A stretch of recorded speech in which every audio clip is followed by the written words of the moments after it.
Hello বন্ধুরা, পুতুলের ঘর চ্যানেলতে সবাইকে স্বাগত জানাই। সবাই ভালো আছেন তো? দেখুন, আজকে আমি শীতকালে একটা নতুন রেসিপি নিয়ে চলে এসেছি। খুব সুস্বাদু লাগে খেতে, খুব ভালো লাগে।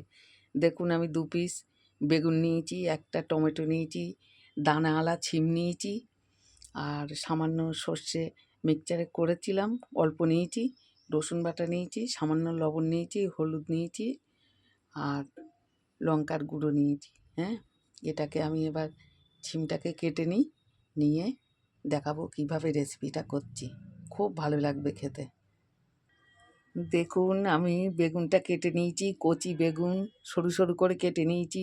পেঁয়াজটা তখন দেখাইনি। এই পেঁয়াজটা আমি 2টো মিডিয়াম সাইজের পেঁয়াজ নিয়েছি, পেঁয়াজ 2টো আমি কুচিয়ে নিয়েছি, টমেটোটা আমি লম্বা লম্বা করে কেটে নিয়েছি।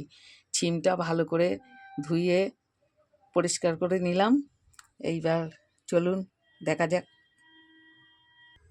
দেখুন, সরিষাটার মধ্যে আমি সামান্য জল দিলাম, দিয়ে ওটাকে আমি একটু চামচ দিয়ে নাড়াচাড়া দিয়ে নেব, যাতে সিটেটা তলার দিকে চলে যায়, উপরে আসল জিনিসটা ভেসে ওঠে।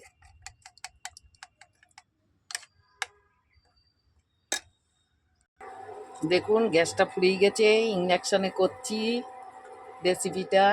তেলটা দিয়ে দিলাম আমি। তেলটা আমার হয়ে গেছে, গ্যাসটা আমি দিয়ে দিলাম। পেঁয়াজের সাথে আমি ছিম বেগুনটা ভেজে নেবো একসাথে। ইন্ডাকশানে তো ঘুরে ঘুরে যাচ্ছে। আমি সামান্য একটু লবণ দেবো, ওখানে লবণটা নিয়ে নিয়েছি, তাই জন্য এটা একটু কম দিলাম। এবার একটু নাড়াচাড়া করে নিই। এবার দেখুন, এই মশলাটা আমি দিয়ে দিলাম।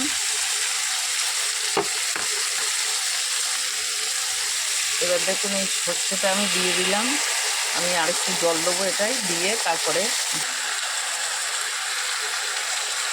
এইবার দেখুন আমি আরেকটু জল দিলাম।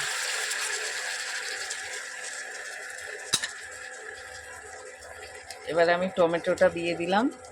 এবার আমি এটা একসাথে একটু নাড়াচাড়া দিয়ে নিই, মিক্সড করে নিই।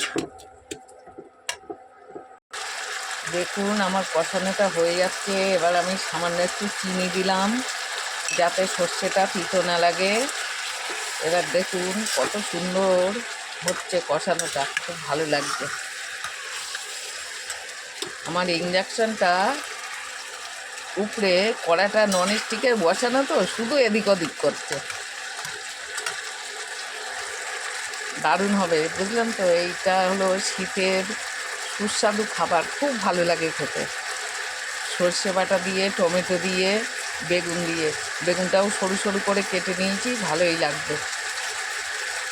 এবার আমি এটা ঢেকে দেবো, এটাই জল দেবো না, এটা ঢেকে ঢেকে ঢেকে ঢেকে একদম দারুণ লাগবে।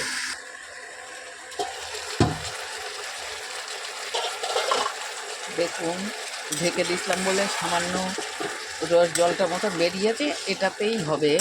আমি ওটা সর্ষের সাথে যে জলটা দিয়েছিলাম সেইটাই জল, আমি এমনি আলাদা কোনো জল দিলাম না। এটা সিমে দিয়ে জোর কমিয়ে দিয়ে তারপরে এটাকে ঢেকে ঢেকে করলে এটা সুন্দর হবে, নরম হয়ে যাবে। আবার একটু ঢেকে দিলাম।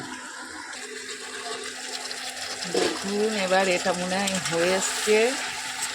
আমি এবার একটু আলোর সামনে নিয়ে যাচ্ছি। দেখেছেন কি সুন্দর হয়েছে গোটা ছিমের রেসিপি। ছিম, সামান্য 2 পিস বেগুন দিয়েছিলাম, দারুণ হয়েছে। শীতের সময় খুব ভালো লাগে খেতে। আপনারা বাড়িতে এমন করে খেয়ে দেখবেন, খুব ভালো লাগবে। এবারে আমি পাশে একটা জায়গা নিয়েছি, এতে আমি নিয়ে নেব। দেখুন কি সুন্দর হয়েছে। বেগুনগুলোও আমার গলে গেছে, আমি সরু সরু করে কেটে দিয়েছিলাম বেগুন।